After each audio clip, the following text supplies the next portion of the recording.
Nang mahimbing daw na natutulog ang isang bata sa Maynila, may isang nilalang na hindi nakikita na nanggising sa kanya at kuhang-kuha raw ng CCTV ang paghablot nito sa kumot na nakatabi sa kanya.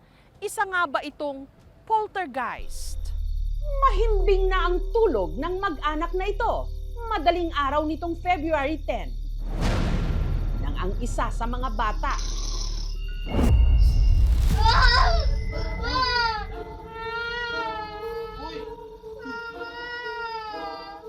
bigla na lang nagising at nagsisisigaw.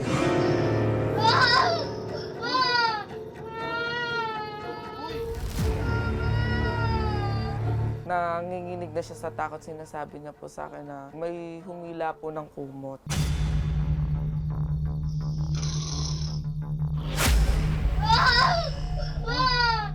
Napansin niyo rin ba? Panoorin natin ulit ang video.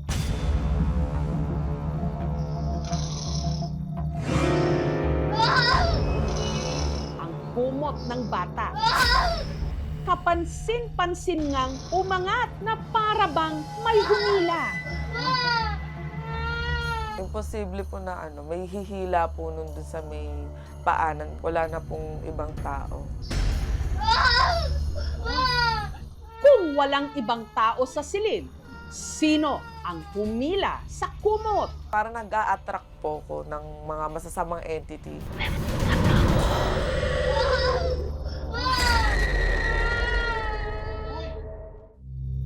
Ang video, kuha sa kwartong ito sa inuupahang apartment ni na Freja sa Maynila. Ang kasama niyang natutulog noon, ang kanyang kinakasama at ang dalawa nilang mga anak. Tulog na po silang tatlo. Ako na lang po yung gising ng madaling araw na yon. Tapos nagsa-cellphone po ako, nagpapaantok na lang ako. Inayos ko na po yung kumot pa, tagilid. Bali, bumaluktot na po ako. Yung anak ko pong na nasa likod ko, inayos niya rin po yung kumot niya. Pero laking gulat daw ni Freja nang ang anak niyang itago natin sa pangalang Kurt, bigla na lang naalimpungatan. Nagsisigaw na po siya.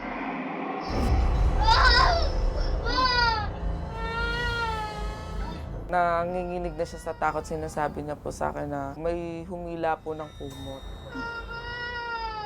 Tinatanong ko po siya, nakita mo ba? Hindi, wala daw po siya nakita. Sinabi ko na ako lang po yun, para hindi siya matakot lalo. After niya po matulog ulit, bumangon po ako para i-check yung CCTV kung totoo po yung sinasabi niya na may humila ng kumot. Pagka-check po ng CCTV,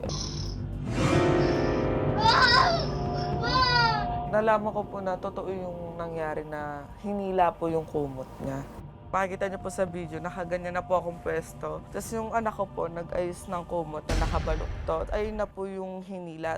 At hindi raw ito ang unang beses na may di umano nagparamdam kay Kurt sa kanilang kwarto. Nakagising lang po na. Tapos naglalaro siya.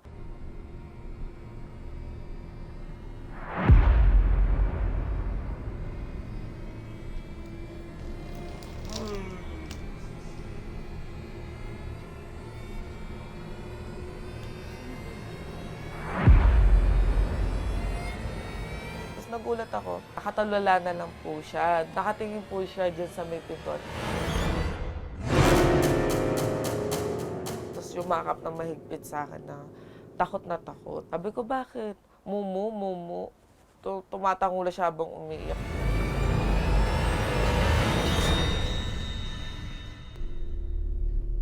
Taong 2019, nung nagsimula raw mangupahan sina Freja sa apartment, ang hipag niyang si Jenny, meron din daw nakakapanindig balahibong karanasan sa kanila namang hagdanan. Nag-rent din kami sa kabila. One time, walang tao dito, pumasok ako. Diretso sana ako sa taas. Bigla akong napahinto.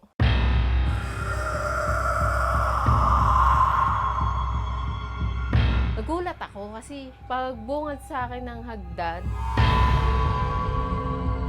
may batang nakatingin. Yung damit niya pang burol. Dito yun! Nakita ko! Kitang-kita ko siya! Walang multo dito! Meron eh! Wala kang multo dito! Tara na! Balik namin dito, nawala na siya. Yung sa kapatid ko po, nung pababa po siya, nang dahan-dahan habang nakahawak,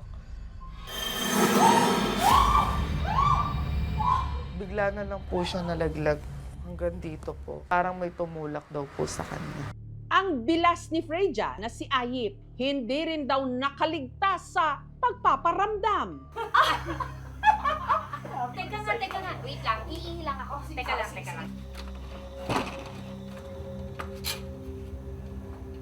Pagka-ihi ko, lumabas ako, dinouble check ko kasi walang tao rito. Ginanong-ganong ko sa likod na hindi po nakalak. May pumasok po. Sabi, ba't daw nakalak yung pinto? Sino daw naglock? Sabi ko, ako po huling pumasok dyan. Hindi ko po nilak yan. Tapos tinignan nila kung may tao sa taas. Wala po.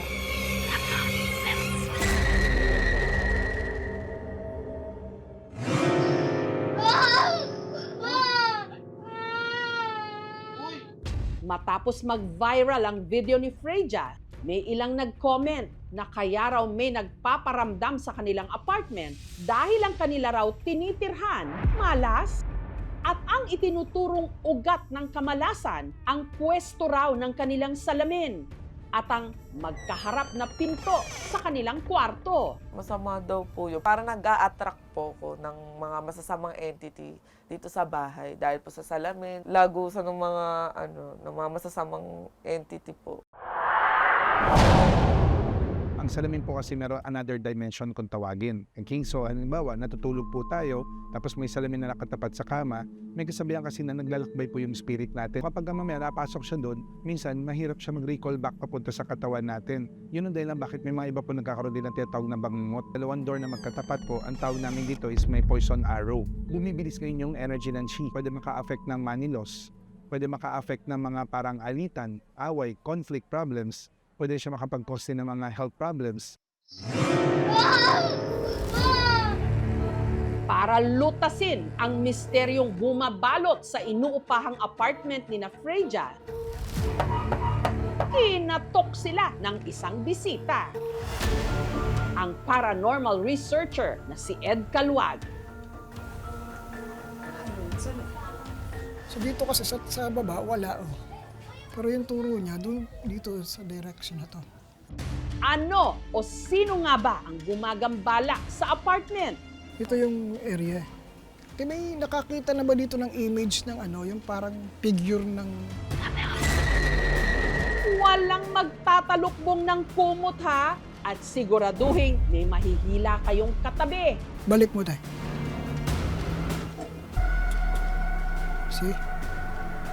Dahil ang mga makapanindig balahibong revelasyon, Magawa ka ng movement kahit ano. Maggalaw ka ng gamit, maghagis ka ng bagay.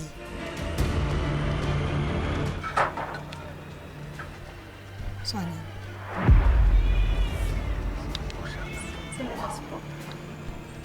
May nag-ano ba? May bumato po ba? May nagpato po ba dyan? ilalahad na sa aming pagbabalik.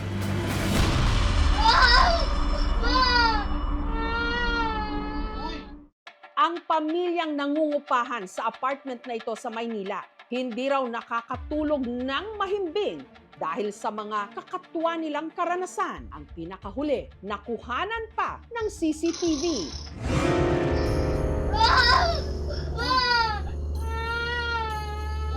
Nanginginig na siya sa takot, sinasabi na po sa akin na may humila po ng kumot. Kaya para maliwanagan sina Freja sa kung anuman ang gumagambala sa kanila, kinatok sila ng paranormal researcher na si Ed Calwag. Dala-dala ang dowsing rods na may kakayahan di manong makadetect ng paranormal energy. Meron siyang napipick up. Si Ed naglibot sa apartment hanggang sa ang dowsing rods biglang tumuro sa hagdan. Pero yung turo niya, dito sa direction na to. Dito sa taas yung palo niya. Hawakan mo lang para makita mo na mahirap siya kontrolin. Diba? Therefore, merong na-detect or napipick up dito. Samahan niyo ako kung saan yung mismo eksaktong nakuhanan ng CCTV.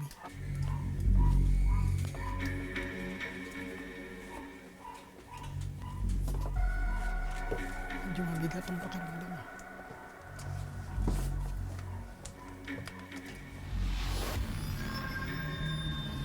Pinuntahan ni Ed ang loob ng kwarto ni na Freja.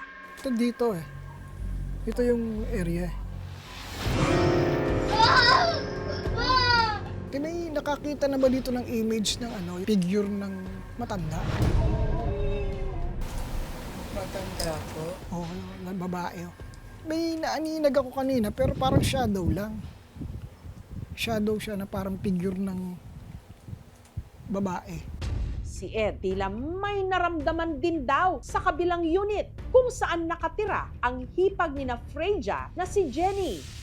Posible kasing nataboy dito eh. Kasi mas malakas yung dito. Tingnan natin kung magre-response. Or gawa ka ng movement kahit ano. Maggalaw ka ng gamit. Maghagis ka ng bagay. Hanggang sa biglang may kumalabog sa labas ng bahay. Saan yan? Sa labas po. May nag-ano ba? May bumato po ba? May nagbato po ba dyan? Walang nagbato? Wala po nagbato? Pusa, tumakbo. Ito yung spot na solid yung energy niya. Ngayon te, okay lang tanggalin mo siya. Matatanggal ba? Yung salamin. Sige te, alisin mo. Pag wala yung salamin, hindi. Balik mo te.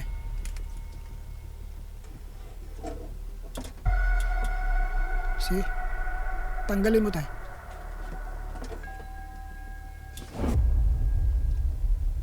Balik mo yung salamin, balik mo. Nagiging dagusan siya te. Pwedeng ilagay yan sa lugar na yung palaging may tao. Huwag yung naiiwanan. At saka huwag talaga sa tapat ng higaan. Pwedeng ghost nga yun. Kaya lang, after the incident naman, pinabless mo. So, na-ward off, natanggal yung mga energies niya na nakadikit dito. No, pero as of now, yung inabutan ko, kumbaga sa damit, kaunting mancha lang. Kasi as of now, wala na dito. Poltergeist yan! Poltergeist po yan. Ipag-pray niyo po ang bahay niyo. Pag sinabi natin poltergeist, ang tunay na kahulugan nun ay noisy ghost. Maingay. Nagaganto ng mga gamit, like for example, yan. Yan. Mga ganon. Pag hindi niya nagagawa yon, hindi siya pwedeng considered na poltergeist. Ito posible na ang pag-angat ng kumot ay dahil sa stretching, kung meron mang naganap na stretching na hindi sinasadya. Pangalawa naman, maaaring may kinalaman dito yung electricity na tinatawag, no? Particularly yung concept ng static electricity. Kung mapapansin natin, yung mismong kumot, yung klase ng fabric na meron yung kumot, posible na rub yun. Nagkaroon ng friction, ng rubbing, maaaring nagkaroon ng attraction yung kumot doon sa mga object na positively charged sa paligid nito. Kaya ito umangat pataas. Wala na po kaming planong umalis po dito sa bahay na to kasi dito na rin po lumaki yung mga anak ko. Naging panatag po ko na nawala po yung mga nandito sa bahay. Sa katahimikan ng madaling araw, may mga bagay na hindi mo maririnig, pero mararamdaman. At minsan, sapat na ang isang hila para hindi ka na makatulog muli.